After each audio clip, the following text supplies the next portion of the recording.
Hello, my name is Susan Moldenhauer. I'm a photographer with the Laramie Artists Project. Today I'm with Wendy Lemen Bredehoft, also an artist with the Laramie Artists Project.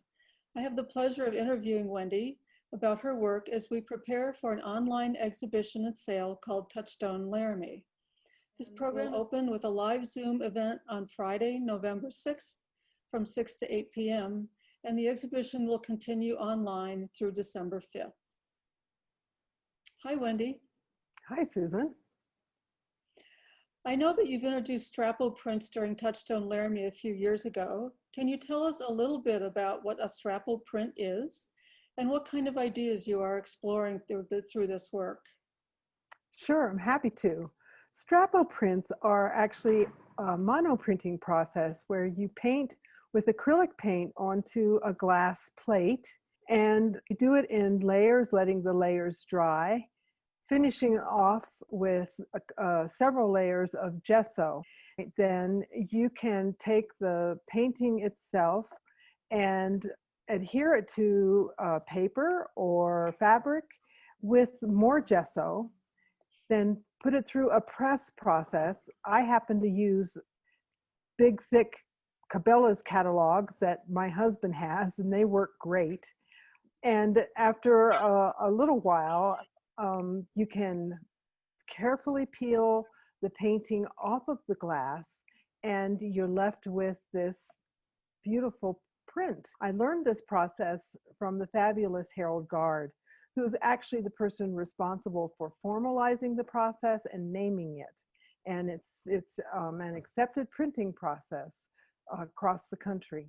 In terms of answering your question about the ideas that I explore, you know, much of my work is related to exploring place, especially natural areas in Wyoming and other areas of the world. And I find using the Strapo process is a wonderful way to investigate those different places. So I have used Strapo to explore Wyoming landscape. I have used Strapo to explore the topography of other parts of the country, as well as ocean vistas, sort of ocean landscape. So I've done a number of Strapos that have dealt with water, both water within a landscape, such as streams and lakes and ponds, but also water within the seascape and the oceanscapes. I know that we've talked for a while now about what your Strapo prints might look like as tapestries. And recently, you've been exploring how to turn them into tapestries. And can you tell us a little bit about how you do that? Yeah, the Strapos are generally pretty small because it's a challenge to be able to pull off a print from a glass plate that's very large. And so I tend to work fairly small. The largest is usually around 10 by 10 inches. And the imagery that comes off of the glass plate is often so clear and so layered with colors and painted textures that the more I looked at those, the more I thought, man, I'd like to make those bigger. And so one way to do that is to do it in a tapestry. And I've always been fascinated with tapestries. I love the textures of tapestries, the surface texture, and the way the colors mix together via the threads, because the threads that are woven together become the process for letting the viewer visually see different colors. It's a visual mixing process. And I just thought, I think the Strapos would work really well as tapestries. So I sent some off to a company called Quality Tapestries. They have a tapestry mill, a jacquard mill in North Carolina. And they sent my first one back and I fell in love. So it's a process that I'm continuing to use. And as you can see over my shoulder back here, this is the image of one of my Strapo images that was a 10 by 10 inch image that I was able to have enlarged through the tapestry process. And it has its own characteristics now as a tapestry. And I like that as well, that there are always surprises because of the different process and the materials that are being used. And so I thought I should see what some of my older images look like, some of the landscapes that I have done as pastels, and how they would turn out, if they even would turn out as tapestries, because the pastels, of course, are an entirely different surface, much softer, and I just was curious to see how that would translate into a tapestry.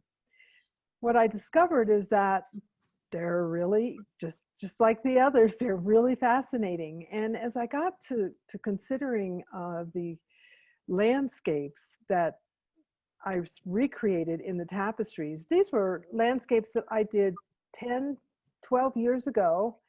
And it occurred to me that our landscape in Wyoming is changing so rapidly that using the tapestry as the canvas, sort of the recreation of that original pastel painting into a new pictorial form in the tapestry, and using that as a canvas, I had the opportunity to explore what has been happening to our landscape and to begin to embellish the tapestry with hand stitching and adding on new imagery that brings that landscape up to date with where we are now.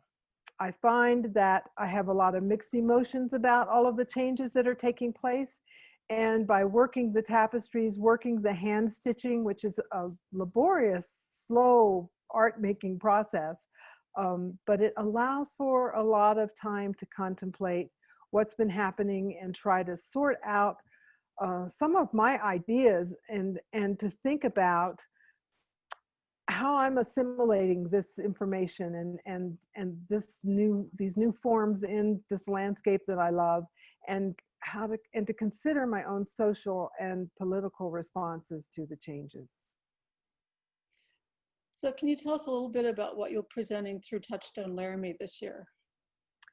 Yeah, I'm actually going to offer examples from all three areas. I'll have some Strapo prints, and I will have some of the tapestries that are based off of the Strapo images, but then I'll also have a couple of examples of the new embellished tapestries from the original landscape pastels that I made years ago. I want to thank you for joining me for this interview. Touchstone Laramie will again open with a Zoom event on November 6th from 6 to 8 and continue through December 5th, 2020. Information may be found at theLaramieArtistProject.org. Thank you.